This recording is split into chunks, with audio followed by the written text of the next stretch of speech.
Welcome to Vegan Business Talk with Katrina Fox, author of Vegan Ventures, Start and Grow an Ethical Business.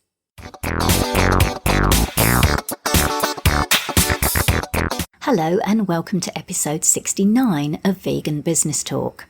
I'm Katrina Fox, journalist, author, media and PR coach, copywriter, editor and proofreader, and founder of Vegan Business Media, a content, events and training platform providing success tips for vegan business owners and entrepreneurs. Before we go into the main part of the show, I want to let you know about a new online PR course for vegan business owners and entrepreneurs that I'm running. It's called Vegans in the Limelight and it starts in June. That's 2017 if you're listening in the future. And you'll learn how to get free publicity by getting yourself featured in the media on a regular basis. Now, the course is particularly for vegan professionals who can't afford to hire a PR firm or a publicist at the moment. And I'm running it because I see so many vegan business owners, authors and entrepreneurs missing out on golden opportunities to get into the media, either because they're not confident in approaching journalists because they don't have the skills, or they're pitching the media the wrong way. So I'm going to share with you the strategies and techniques for how to do your own PR. The course is tailored specifically for vegan business owners, so there'll be downloadable templates, case studies and bite-sized video training. You'll be able to post questions on the learning platform, which I'll personally respond to, and there'll also be 3 live group calls you can jump on to ask me anything about getting into the media, and I'll give you answers specifically for your business. So you're not going to be left to struggle along on your own with the course. So if you're keen to get your vegan brand in the limelight, head over to veganbusinessmedia.com, where there's a link to the course with all the details. And I'll also put the link on the show notes page. In this episode, I interviewed Dan Pinne, a vegan Facebook marketer and founder of Organik Digital in Melbourne, Australia. Dan works with clients from across the globe, tailoring Facebook advertising solutions for them by creating a full campaign from start to finish. He specialises in small businesses that are looking to scale their operations through methods that are right for their particular model. An experienced digital marketer, Dan has a background and interest in sport.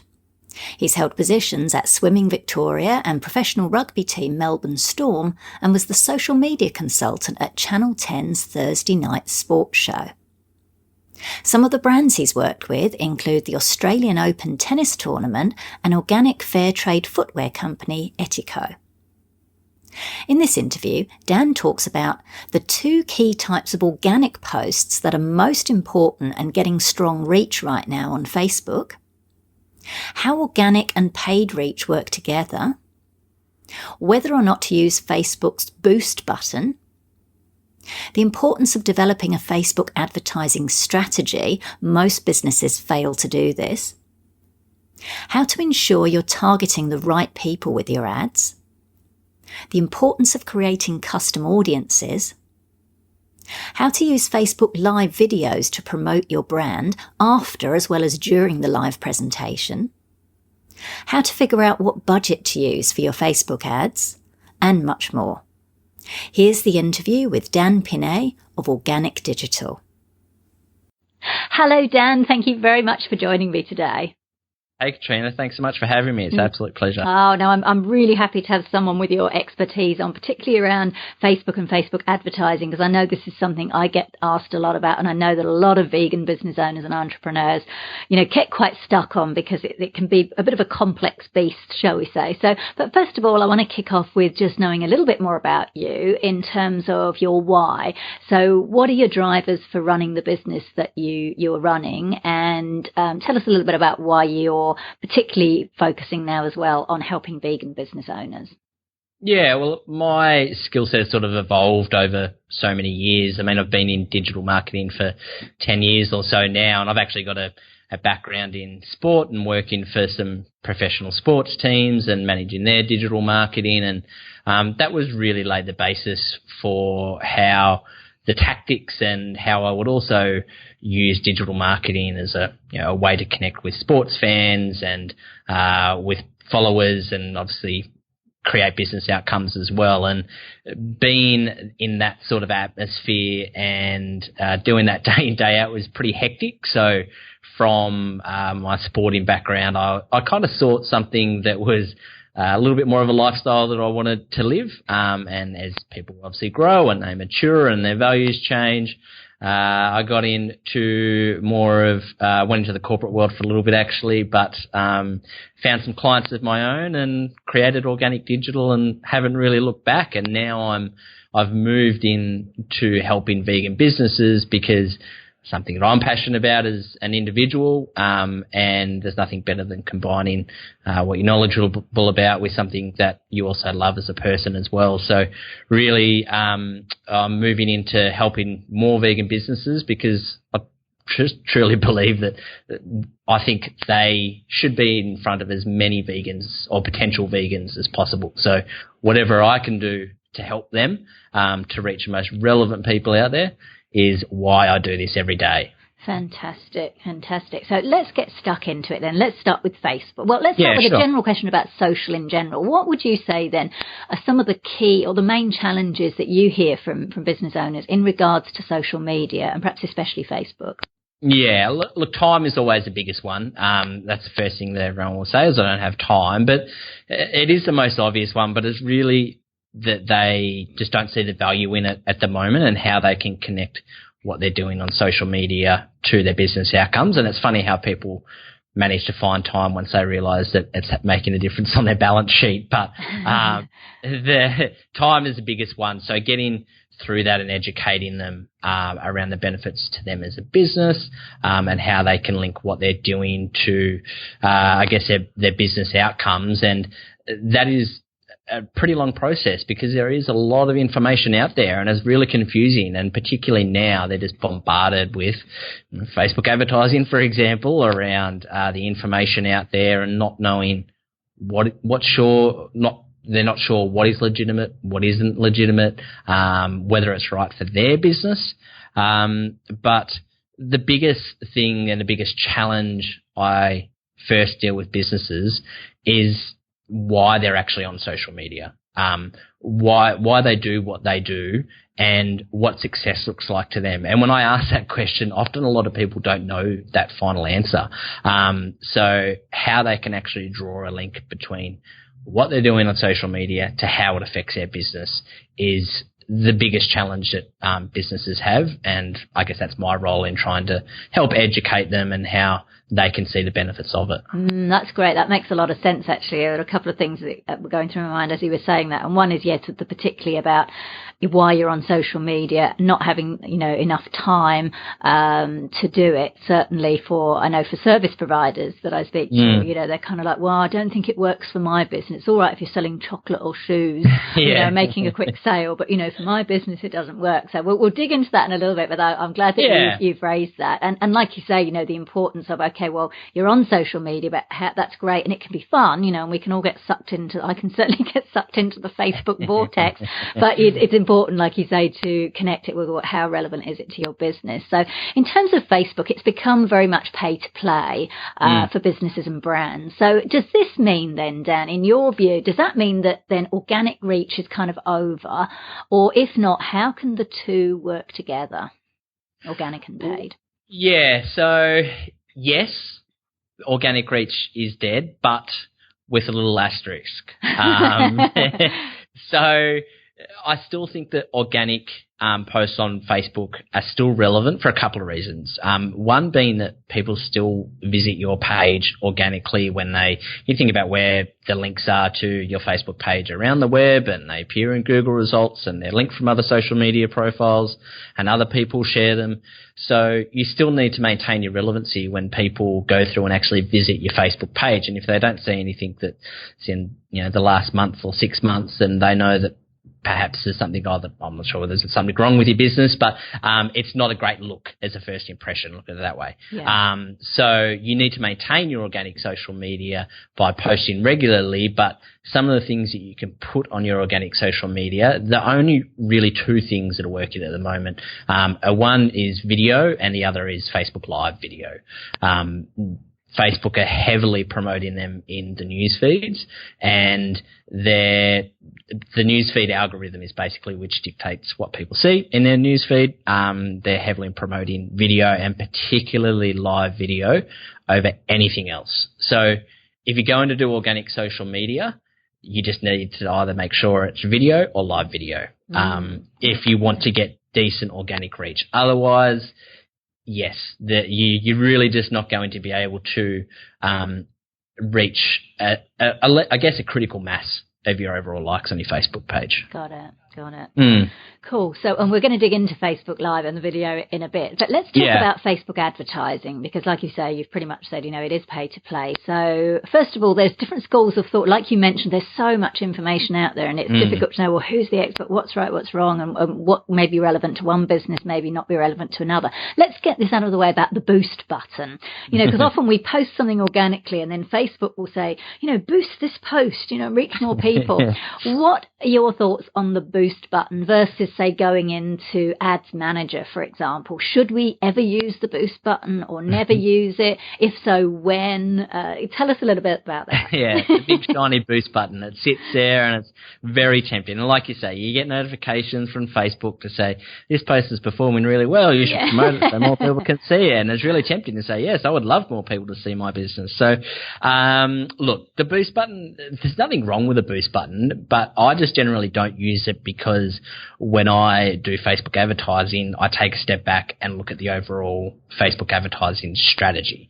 So when I set up advertisements, I would set them up via Facebook ads, or I use Power Editor to set them up so I can see the whole campaign as a whole and the overarching whole campaign. Now, I would use the boost button if, say, for instance, and I promote organic posts within a campaign. And if I'm going to promote that organic post within that campaign, then I can use the boost button. There's nothing wrong with using it. It's just that when I go to set up campaigns, I usually set up a lot of different ads and a lot of different ad sets. And I like to set them all up at once. And Power Editor not only has some more advanced features around bidding and targeting, but it's just got some some little hacks to save you time. That's the biggest thing for me, to be able to duplicate things and test things. So yes, there's nothing wrong with a boost button, so to speak. You're still paying Facebook the money you would pay if you were set it up via Power Editor, but it just might be a little bit more targeted. And I would say only use the boost button if it's part of an overall campaign and it's not just a once-off or without knowing exactly what the end goal is that you want from your Facebook advertising. Okay, got it. Now that makes sense. Fantastic. So now we've heard a lot of people saying, I think you've touched on this, that Facebook ads don't work, they're a scam, the only people making money are Facebook itself, while others are seeing great success with them. So why is there such a discrepancy, and what are the former not doing that the latter, who are being successful, are doing? Yeah, I mean, 99% of the time it's probably user error from they're getting results that they don't want. And look, I've seen the videos out there and people saying that, I've got likes or I've got visitors from overseas and I don't want these countries visiting my website, or their fake profiles, etc. Yeah. And that's really just targeting the wrong countries. And if your audience isn't there, then don't serve the ads to them. And that's pretty simple. Although to be fair, Dan, I have heard people say, look, I actually targeted to, say, Australia or the US, but I'm still getting likes and comments from these outside places. But I don't know if that's something you can speak to. There's kind of maybe, that Facebook are, doing something or other, not quite playing fair. And I know there was some headlines a few years back around that, but I don't know if that's something you could. Look, their targeting's pretty good as far as user information they've got on people. A lot of the time that can actually happen via organic reach. So when you have a Facebook advertisement, it's still like anyone can link to that. And if it shows in their feed, people can still share that post. They can still comment on it. Their friends see it. Their friends of friends see it as well. So a lot of these things can actually spiral from organic reach of these Facebook posts. Cool. So sometimes people don't take that into consideration. And usually organic reach is a great thing. If you're getting people sharing your ad, that's free exposure. But that may result into people that you didn't initially target. Cool. That's sometimes the solution or the reason why some people are seeing it that perhaps you didn't expect to. Oh, all right. So you were saying about some of the things that the people who are saying, oh, it's all a big scam, whatever. What are they not doing that they should be doing?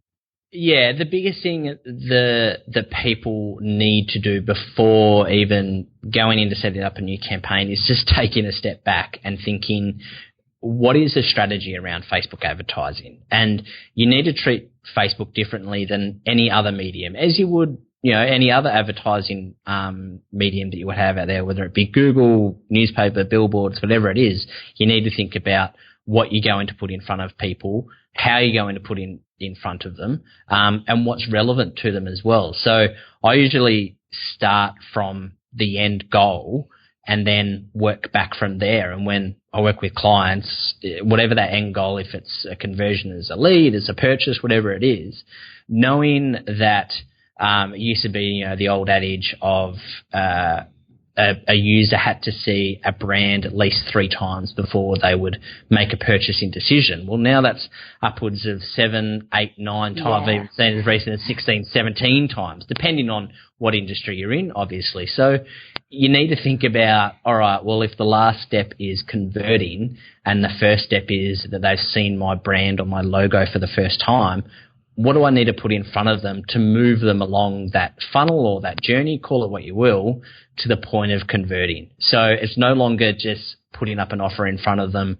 and moving them from A to B. It's more like moving them from A to X, Y, or Z at the end. So you need to be able to put the advertisement, and that's the beauty of Facebook advertisement, is that you can put the ads in front of them at the right time, and they can be triggered around certain behaviours or depending on what they do on or off Facebook, and you know that the right people are seeing the right offer. So it's just taking that initial step back and thinking, how am I going to move them along and what gaps do I need to plug with Facebook advertising? It might be a natural progression that sometimes the first step might be that they like your page and then they might click through and read a blog post from there. But then how do I get them onto my email list, or how do I get them to watch my Facebook Live video, or get them to my YouTube channel, or whatever it is? And then how do I move them from that step to potentially into a sales funnel of serving them the right product, and how can I remarket to them? So there's so many different steps in between. And really it's just people not treating it like Facebook needs to be treated, which is telling your overarching brand story, because there are so many advertisements on Facebook at the moment and people are bombarded with them. I mean, just last week, or might have been the week before, Facebook announced that they just ticked over 5 million advertisers on Facebook. And they've got those last million advertisers. They've gone 4 to 5 million advertisers in the last 7 months. Really? Wow. So it's getting flooded with advertisers out there, and there's a lot of junk. But with that provides a great opportunity for you to stand out by putting something out there that's valuable to the user. And that's all Facebook want to do. They want to create a great user experience for the Facebook user, not necessarily for your business. But if the offer that you're putting out there is relevant to that user and is going to add value to them in their Facebook experience, then Facebook will serve it to them. So you just need to make sure that it's relevant. And there are a lot of different steps in between getting them from point A to point X, Y, Z, like I said. Got it. Yeah, no, I like that you said that. I think you're right. Often that people say, oh, well, it doesn't work, and they've maybe just had one quick go. They've maybe thrown up an ad and not really known what they're doing, and then gone, oh, I've spent all this money and I haven't made any money. So, it's good that you said that. It's all part of strategy. And that would happen anywhere else, regardless of whether it's Facebook or Google, or if you put up a billboard, you could put up saying, we've got this amazing sale. But if they've never seen your brand before, of course they're not going to convert. So it's more human nature, and that's Facebook is, the biggest emotional intelligence experiment out there with so many different users. It's true. And getting to know people, is one thing you're able to do via Facebook advertising. For sure. Now, I want to talk a little bit about these kind of outcomes or marketing goals that you can have for a Facebook ad. So there's things like post engagement, there's video views, you can select clicks to an external website, conversions on an external website, and many others. So I'm going to give an example. So let's say a brand's organic reach is very low and they want to promote a blog post that's on their own website. So it could be, I don't know, a recipe for vegan chocolate cake, or it could be, say, a blog post like the how-to that I have on, say, Vegan Business Media. In that instance then, Dan, is it better to select post engagement to try to get as many kind of targeted likes and comments within Facebook, or is it better to select clicks to external website to get them to actually go onto your own site and read the content, say it's a blog, and then while they're there they can also see what else you do, and if you've got an upsell at the end of the bottom of that blog post, then obviously they get exposed to that. So can you just talk a little bit about why you might do either of those and what the difference is between them? Yeah, so the first thing that I always, when I'm choosing the Facebook campaign objective, and that's the first screen that you see when you go and set up a new campaign, is I relate the objective to whatever it is, whatever the final behaviour you want them to perform in that campaign. So if it is clicking through to a website, it would be clicks to website. Now, if the end goal was actually for you to generate a lead from that, and maybe for them to sign up to your email list, I would then choose conversions if it was going through to a landing page that allowed people to sign up for your email list, for instance. Yeah. So you need to link whatever it is that you want the user to actually do to whatever the campaign objective is. So say, for example, say I've got a blog post and I think it's quite popular, like 10 things you should never say to a journalist, kind of thing, if you want to get free publicity for your vegan brand. So obviously I wanted people to read that, but also I wanted them to go onto my site and read it, and then they could see that I'm running an online PR course and I had a little upsell at the end of that. So my objective, I guess, was almost twofold. It was one, to get people perhaps that didn't know me to read that really helpful blog post and see that I knew what I'm talking about, and then potentially to click through and check out my course. So how does that work when you've almost got like two aims, if you like? Yeah, so the one thing about it is Facebook, with their algorithm, they will put ads in front of people that are most likely to perform the behaviour that is the objective around that campaign.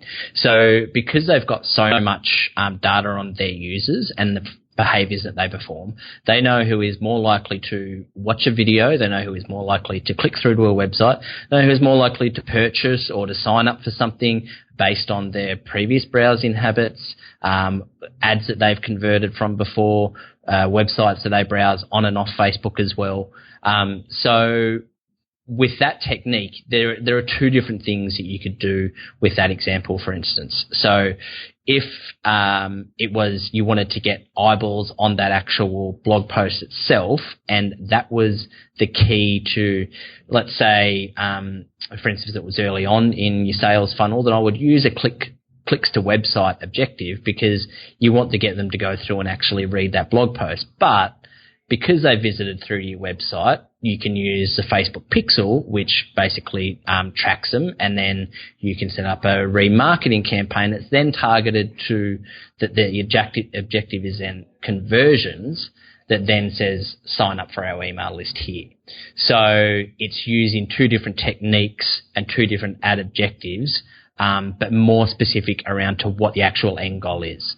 So if you want to drive that traffic, then you need to use a clicks to website. And that's probably 2/3 of the campaigns that we use, because generally we're driving traffic and we want to get them through to our website, because on there we have the Facebook Pixel installed, where we can then retarget to them, and we can make that more specific depending on what page they hit. So if that blog post, if they're obviously interested in the PR side of things, then you can send them an advertisement about your online PR course that then upsells them or retargets them to get them to convert, and I would use a conversion campaign for that. Whereas if it was, say, going through to the blog guest post that I did around Facebook advertising, then you might want to send them another advertisement that, I don't know, if you had a Facebook ads call or another Facebook ads piece of content, for instance, on your website, because they've gauged that interest by browsing through your website. That's interesting to know, because what I wanted to ask then as well is, can you switch your goal partway through? Because one thing I've heard is that even if you want people to go and read, say, the blog post on your website, the more likes and comments a post gets, even if it's like a paid post, like, you know, you've put it up and you're promoting it, the more likes and comments it gets, the more likely it will show organically, or the more likely Facebook will show it more often if it's got lots of likes and comments. So I'm wondering, would it be better to go in and initially get a whole load of good targeted likes and comments and then select clicks to website, or is that not the right thing to do?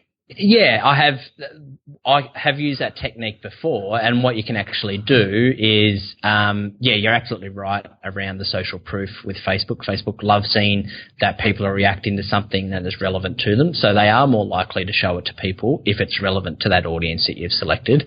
So you can actually use the same single post by getting a post ID in your adverts manager and setting that up, and you can create a campaign that is post engagement and getting some, like you said, likes, comments on the post first, getting that social proof. And then what you would actually do is you would set up a new campaign. So you wouldn't change a campaign objective. Okay. You would set up a new campaign that said that was a clicks to website objective, and then you would bring in that post ID from that first one that's got the social proof, and you would use that in the campaign. Facebook sees that it's got social proof, they know that it's relevant. Right. They then serve that to people, and they know that it's relevant to them, and they'll show it to people that are most likely to click on advertisements and browse to different news stories from around the web. Got it. Yeah. Now that's handy. And so again, this will probably be the same thing then, you know, like, so you said you'd actually set up a new campaign with the different objective. Is that the same for if you were targeting different countries? So say you ran, say, that blog post to visit for UK visitors only, you would then set up a separate one to show to Australia and a separate one to the US rather than changing the country in the same ad? Yeah, look, it's completely up to you if you want a true, a split test around the countries. What you can actually do is you can have the one campaign, so the overarching campaign might be the clicks to website objective, and then you could split the countries via each ad set, and then have the same, so they're all seeing the same ad. So Australia sees the same ad, UK sees the same ad, US sees the same ad, etc. Yeah. And then you've got a true indication on which country performs best. But keep in mind that you can also group all of those countries into the one ad set, and Facebook, again, will show it to the people within those countries that are most likely to perform that objective that you've got. Which do you recommend? Purely from a budgeting perspective, because you have a minimum of $5 per ad set. So the more ad sets you get, the more you need to spend. So I actually group them together, and I let the Facebook algorithm do its thing. If people in the US are more interested in what I have to say, then that's completely fine. I mean, it doesn't matter where the traffic or the visitors or the conversions come from. Facebook will be able to find them for me. So I trust that they're showing it to the right people within those countries. Okay. And you can also filter your results via location. So if you've got, when you go into your results and an ad set, you can actually go to the breakdown and see which countries are performing best as well. So you've got the overarching ad set results, and let's say it's 20 cents a click or whatever. You can then filter by location, and it'll show you filtered by country and which country is performing best. And then you can simply edit that ad set and turn off any countries that aren't performing well. Or maybe if there's one that's an outstanding one, then you can take that out and create its own ad set as well, just targeting people to that country as well. And see if Facebook does that as well. So, very good tips. Thank you. Yeah, no problem. Great. So just on that then, in terms of, say, targeting people for interests, and this is quite a specific question, but I know there are a lot of people out there within the health field, and particularly, plant-based practitioners. And say, for example, like my partner's a hypnotherapist, so I'm going to use this example because I know she does say to me, Facebook advertising doesn't work for me and my profession. So I'm going to deliberately use this. So say, for example, you've got someone like a hypnotherapist. Now, if you selected as a target demographic people who are interested in hypnotherapy or hypnosis, most people don't put that on their profile because they're not interested in it, unless they're another health practitioner. So that way you would be targeting other health practitioners like your competitors. So then it kind of wouldn't work. Same with even something as broad as health. So certainly, unless they've got a health, issue, for example, and still they may not list, they said they had something wrong with their thyroid, but they're not necessarily, again, going to list that as an interest. No. So, and even something as broad as chocolate, like we all, most of us like chocolate, or we might like fashionable shoes. So how can service providers, when they're running Facebook ads, how can they make sure that they're targeting the right people with their ads?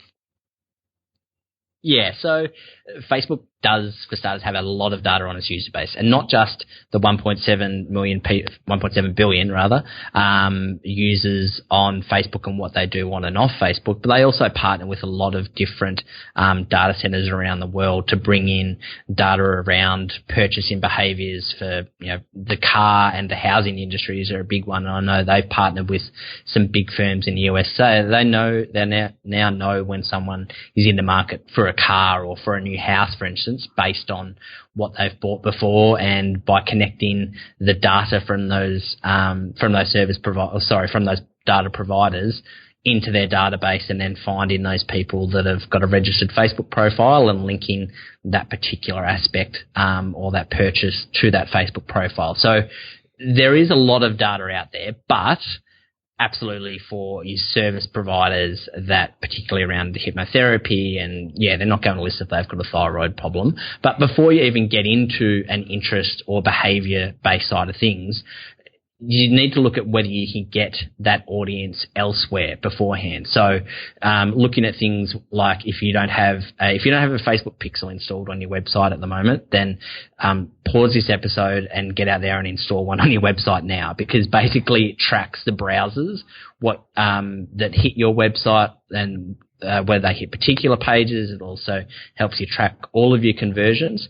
But that's the ideal for all Facebook advertising. What we try to do is to move away from the interests and behaviours and bring them into things like custom audiences. So we know that the people that have browsed the websites before, we can upload email lists or purchases lists, etc.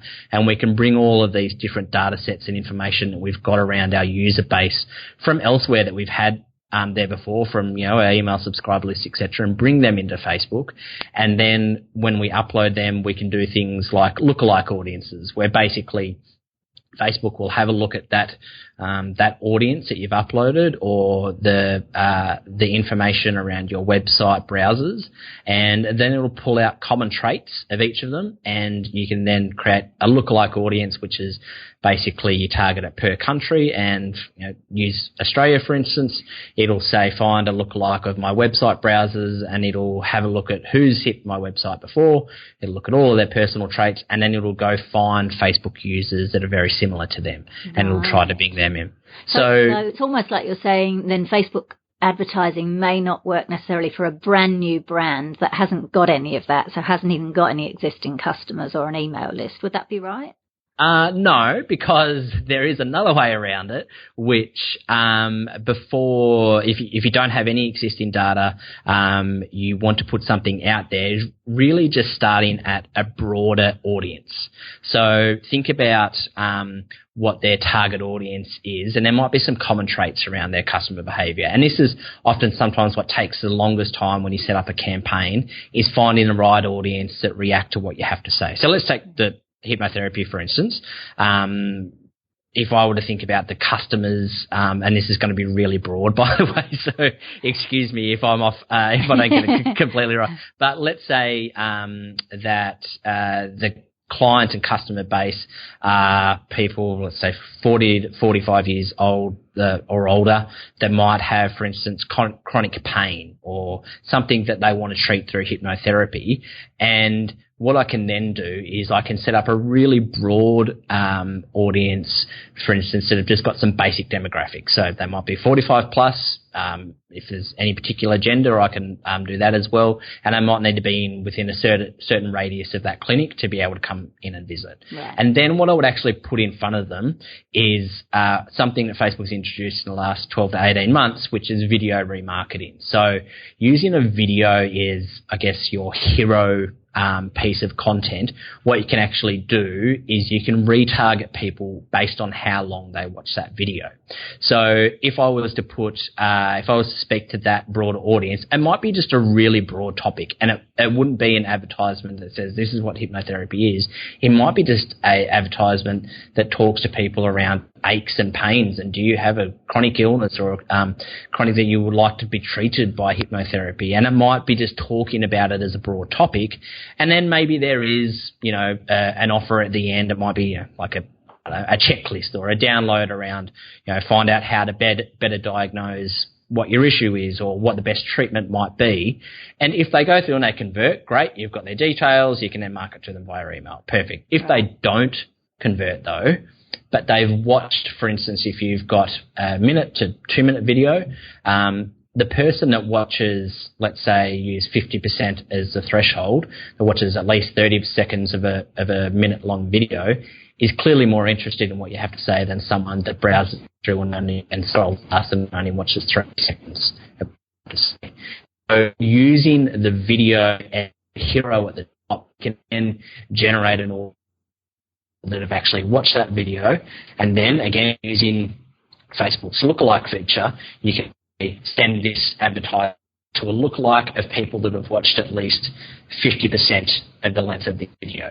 So it's using something at the top of that funnel that might pique their interest, and it wouldn't have it salesy, pretty basic, and something that is relevant to them, and it might empathise with them, particularly in the health industry, and relates to them.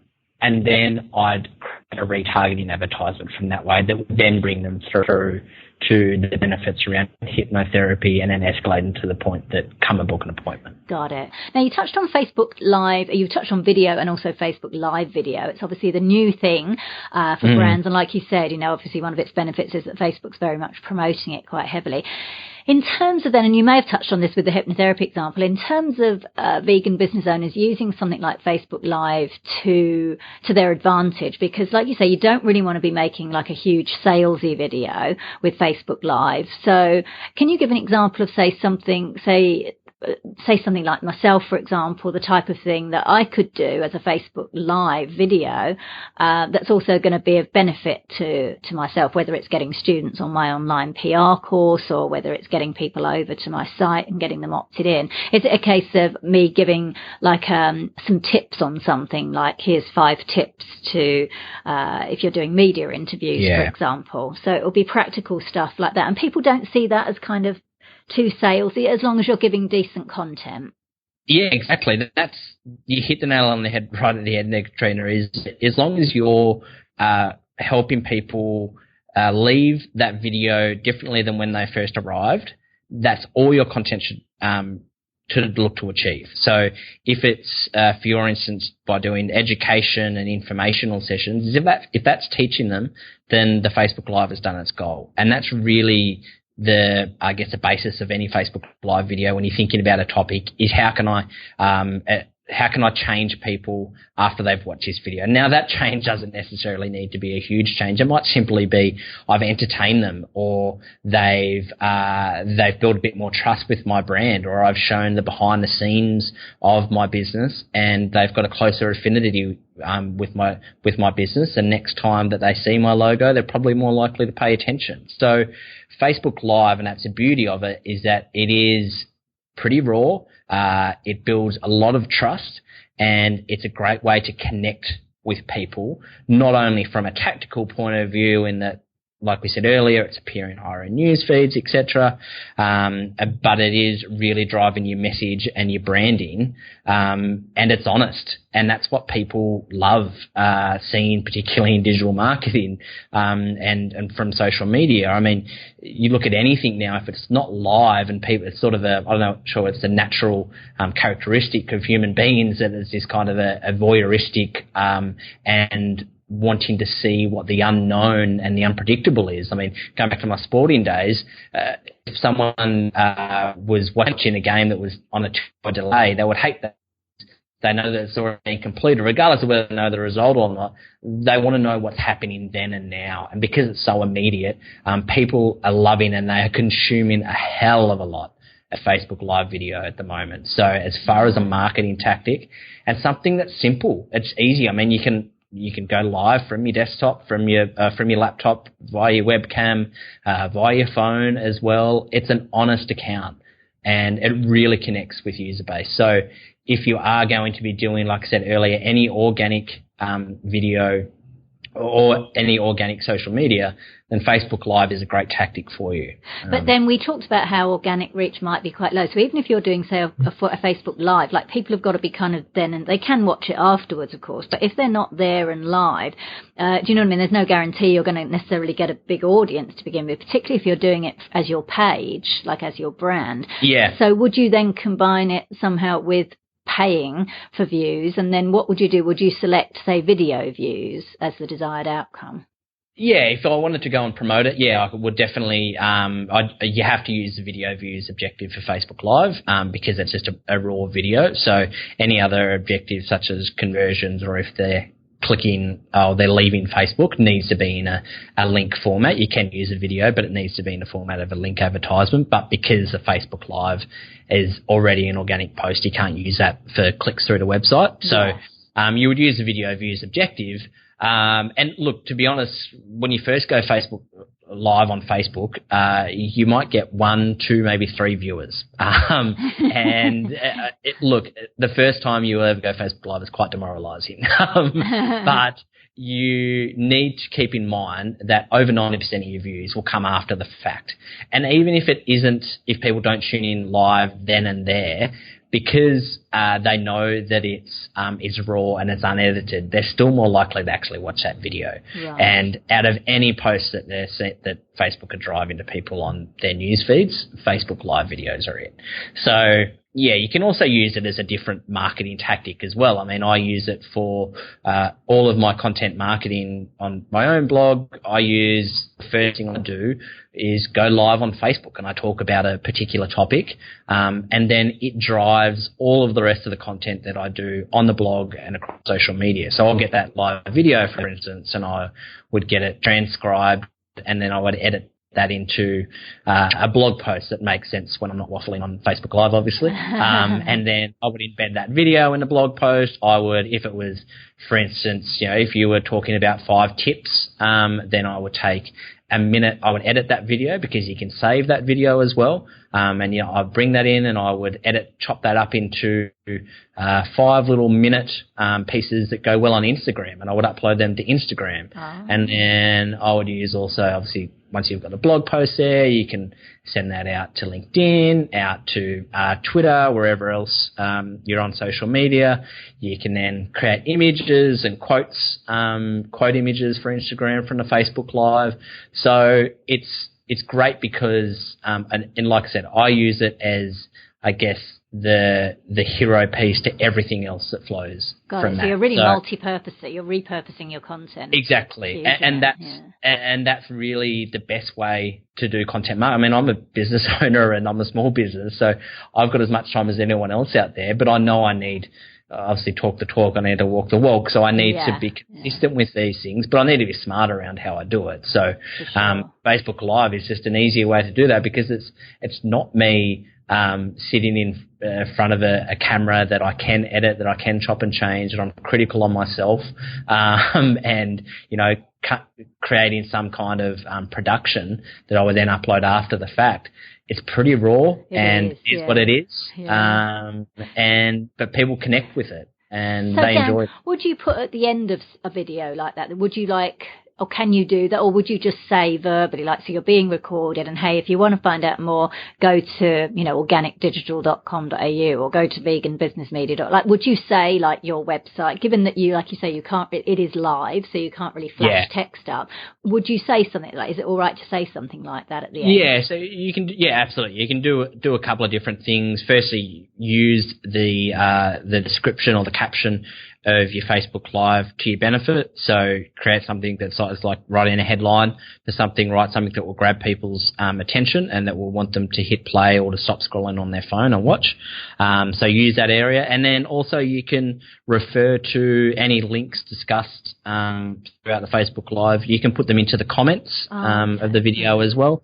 And you can do things like pin comments. So if I know I'm going to talk about, a particular tools or websites, I would have that pre-prepared, and I would also always pre-prepared before Facebook Live as well, just having some talking points so I can stay on track and that I don't ramble too much, which your listeners probably tell already I'm very good at. But it would keep me on track to, then I can basically just copy and paste a comment either during, if I want to multitask, which I'm not very good at, but I can copy and paste that into the comments at the end of the video, and people can then find out more information by simply going through to the comments. Or if you are looking at doing more and more Facebook Live and you want to get better at it, there are some third-party tools out there that you can actually use that are more of a production standard, and they vary in pricing. Some of them I use one, I think it's $20 a month. There's some free ones out there that do allow you to put, lower thirds on the bottom of screens that flash up with, URLs for people to take action. They can't actually click on the video itself to be taken anywhere, but if you want a visual cue, you can use those programs to be able to bring in words and images and other videos, etc. as well. So it's more of a polished type production. Oh, okay. Got it. But, obviously the business and or not. But if you want to, go all in on Facebook Live, then certainly investigate some of those third-party tools, because there are a lot of them out there. And you would have seen a lot of when any news brand or media publisher goes live on Facebook, they would be plugging into a third-party tool that basically connects to their camera, and then streams directly to Facebook that way. Got it. So you've touched on that in terms of, should you stream as your brand, like your Facebook page, or your personal profile? Yeah, definitely your Facebook page. There's people on your Facebook page are good that are interested in what you have to say on business. But also because from your Facebook page, you can create the Facebook engagement audiences, which are those in custom audiences I spoke about earlier with watching the different lengths of the video. So you can actually create custom audiences on people that have either watched certain percentages of my video or have actually engaged with any of my posts recently. So it will actually show you, it will put the viewers of your Facebook Live in custom audiences that you can then retarget via advertisements after that. Oh, okay, so if you do it from your brand page, it will basically show to anyone it will show to a certain percentage of people who've liked your page, but after that you can then retarget it, or you can target it to custom audiences. Yes. If you want to, promote that video again, or if obviously if they've gone and watched your Facebook Live, then you might want to send them a different advertisement to say, hey, thanks for tuning into my Facebook Live. Here is a link to my XYZ product that I mentioned, or here is a link to another piece of content that might be interested. So Facebook Live video is quite good for it's another touch point rather than, say, leading to a direct sale. Yeah, absolutely.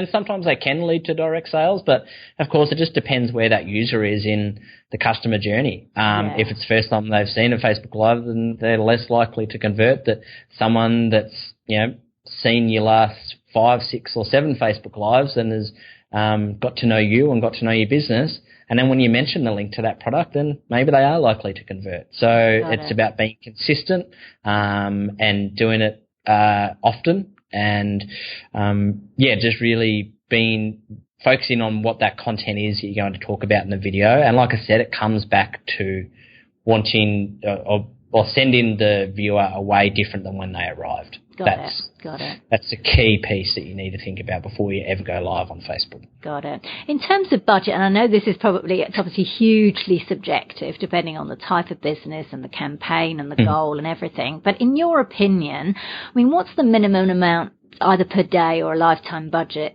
required to realistically get some decent results and ROI from a Facebook ad? Yeah, look, it is how long is a piece of string? Yeah, I was just thinking that when you said that. But it is the way I actually look at it. And look, to be honest, the minimum you can do per ad set, so per audience, is $5, depending on the objective. So $5 per day, rather. Right. And look, I have seen results with that, with minimum budgets, but they just take longer. So that's one thing that people need to be wary of, that whatever budget it is you're going to spend, it's just really lengthens the amount of time that until you see results from your advertisements. But when people ask that question, and it is inevitably either the first or the last question, it's funny how people, when they ask about Facebook advertising, but I kind of work backwards, and there's a formula that I sort of use that helps give people a better idea on what budget they're looking at. So there's 4 things that people need to determine what sort of budget they need on Facebook advertising. Firstly, they need to know how much they want to earn. So what that final number is that they want to hit, they need to have some idea around that goal. And this is also a really good exercise for people to think about your marketing goals and what you actually want to get from Facebook advertising. So it has kind of that cross benefit of them thinking about why they're doing Facebook ads as well. So how much you want to earn, how much is your product, or on average, if you've got a number of different products, or how much is a purchase worth to you. You also need to know roughly what your conversion rate is. So, and that can be different, obviously, depending on the industry and depending where they are in your sales funnel as well. But you need to have a rough conversion rate or something that you want to hit that will then also determine how much you need to spend. And the last thing is, what am I willing to pay to have that opportunity to convert them? So there's, just recapping from the start, there's how much I want to earn, how much is a product, what your conversion rate is, and how much am I willing to pay to convert them. So let's say, for instance, I'll just keep this really simple for exercise things. If you wanted to make, let's say, $1,000. So if your end goal was, I want to make $1,000, and to keep this simple, I'll say the average price of my product is $10, right? So to hit my 1K goal, I need to sell 100 products. Right. Then if my conversion rate was, because I've done a proper strategy and I know that Facebook users are more likely to convert at the end of that sales funnel. So if I say I did a proper strategy, my conversion rate was 20%, or let's say 1 in 5 people converts to actually buy that product. So then if I know, then I think about, all right, well, how much am I willing to pay to get in front of those people? So, once you take out profit margins, etc., how much can I give up that I can drive someone through to my sales page or whatever it is? And let's just keep it simple and say I'm willing to pay $1 to bring people through to my sales page. So if 1 in every 5 converts and you need 100 sales, then you need to reach at least 500 people. And so if I need to reach overall 500 people because I want to try and get my 100 sales, and I know that I'm paying $1 per person, then I need to spend $500 to earn my $1,000 at the end. Right, I see. Cool. Okay. So it's working. It's kind of a different way to look at it, but it helps people. It's the best.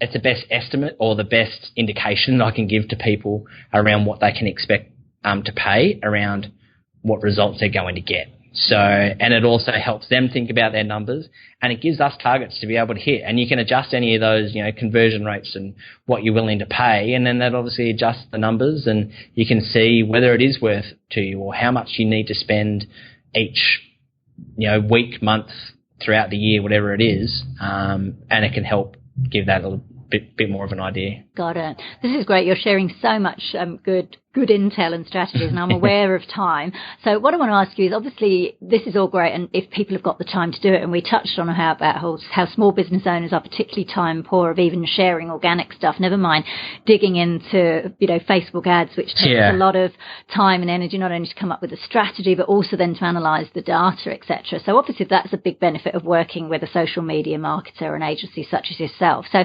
what specifically then do you do? Like, how do people, if someone wants to sign up to be a client with you, how does that all work, and what do you do for them in terms of social? So I always start from with a pretty intensive session at the start, and I'll work back from what their end goal is and to the point of when they first see that brand. So it's a bit of a concept session that talks about things like what offer we're going to put in front of them, who we're going to put it in front of, when we're going to put it in front of them, and then we lay it all out so we can sort of see the start to finish funnel. And it's really interesting for business owners to be able to see that, to get someone, to purchase or convert or through their doors or whatever it is, the steps that they need to take to be able to do that. So we always start with that session. Then we work on who it is we're going to be targeting, and then what creative we need to put in front of them so they can actually take action. And that's, as I said earlier, it's sometimes the last thing that people think about, but it's actually probably the most important part, because it's what they're seeing. And if it's not relevant to them, or it's not engaging or intriguing enough to them, and you need to obviously have a really good offer as well, then they're simply not going to convert. So the creative and the offer are really critical to this. And the biggest benefit that most people see from working with someone like myself is that, I get deep into the numbers and the analytics and think about the funnel and the, driving someone from one step to the next. And I can get deep in that. But what they can actually focus on is what the offer is and what creative they need to create that is relevant to their customer base. And it's really beneficial to them, I feel, because they're not thinking of someone as a sales funnel or as a number where they're driving them from one step to the other. And I will be completely honest, I've been guilty of this myself with some of my own marketing. I did a campaign and I laid it out from start to finish and thinking, all right, well, this is a funnel and we'll drive and we'll send them this video and then we'll tag them with that and they'll go to the next one and then they'll do that and then we'll drive them to this video and they'll see that. And it was this whole convoluted strategy, but I got lost too much in the analytics and the data necessary that I didn't actually focus on putting something in front of them that was relevant. Got it. I appreciate your honesty. Yeah, so it is really, it's something that business owners love, that they can just focus on it, they can have a bit of fun with it, because we're all passionate about our business and they have the opportunity to create something. And something that, they're really passionate about, and everyone loves their own business and they want as many people to see it as possible so they can focus purely on that. Sure. While I'm in the background and doing all the data, doing the full setup from start to finish, and then giving them insights that are valuable to them. So that's also another big benefit of working with someone that's an expert in this area, is that they can analyze the data, know what benchmarks are for, relevant industries, obviously.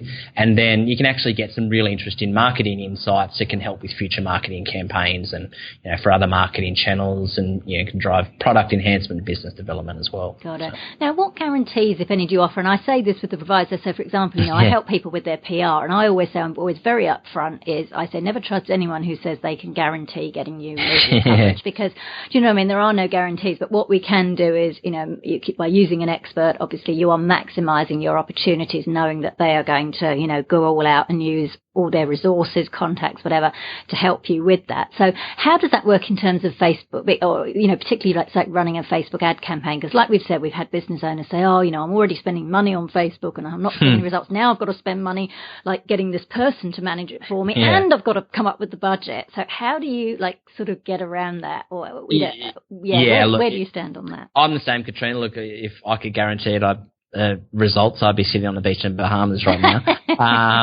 But look, there are some people out there, and I've seen advertisements get served to me to say, we'll guarantee if you don't get results, you don't pay. But often they have, you need to qualify, you need large budgets. And for me, that doesn't really interest me in working with huge, massive budgets for large corporations. I'd much rather work with budgets that are realistic and with the people that are actually making a difference, which are all the small vegan business owners out there. Yeah. So I'd rather get a success story for those people. And look, I can't determine what the market is going to do. I mean, particularly in today's political climate, you don't know what's going to happen tomorrow, for instance. If there's a financial crisis and something crashes, I can't guarantee that. But I can guarantee that if you're willing to go and do it properly and go all in, then if you focus on getting a great offer and great creative out there, then the rest will take care of itself. You'll find the audience that it's relevant to. You'll be able to find the objectives, and all the tactics will work themselves out. But if you just focus on getting a great offer and coming up with great creative to put in front of people, your Facebook ads will be successful, because it's not like going back to me looking at people as a number and driving people from one step to the next, is looking at them as a person. And that's what resonates with people in Facebook advertising. And that's why it's so much different than any other advertising medium out there, in that you're really trying to connect with that user, and you're interrupting their browsing experience. Like, you're the difference between them scrolling down and seeing what their friend's been up to, or seeing one of their family members post. So you need to respect that, and you need to put something in front of them that's incredibly valuable. And if you just focus on that, they're the two things. If you don't get anything else out of this interview, just take away that when I set up a Facebook advertisement, I'm going to have an amazing offer and I'm going to have really awesome creative.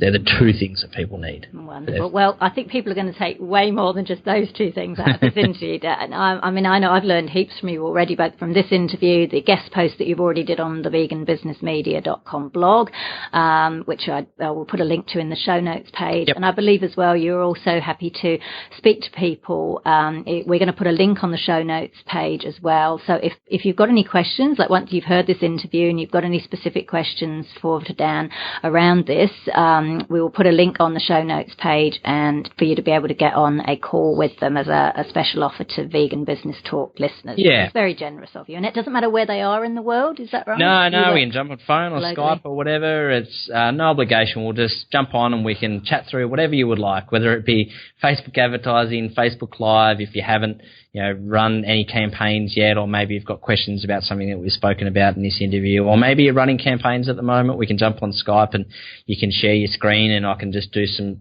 quick campaign diagnosis and see how it's going and maybe what you can change. And look, if people have got this far through this podcast and have listened to me for this long, then clearly they're motivated to take some action for their business. So I'm more than happy to help out the people out there, and particularly vegan business owners, because I want as many vegan businesses out there to be in front of as many potential vegans as possible, because they're the future. They're making an incredible difference on the world, and I'd love to be able to help you make that change. Fantastic. So I think it's wonderful that we've actually, like you said, because there's so much out there, and it's like, oh, who do we trust? Who can we not trust? So I'm really happy to be able to bring someone like yourself on who is a vegan, who is, an expert digital marketer, lots of experience. You obviously know what you're doing. If you check out Dan's website, there's a ton of other blog posts and videos that you can learn from, which is fantastic. So I think it's really great that you're around and you're doing this. So thank you so much for coming on and doing the show today, Dan. It's been a real pleasure. Pleasure, absolutely. Thank you so much, Katrina. I really appreciate it.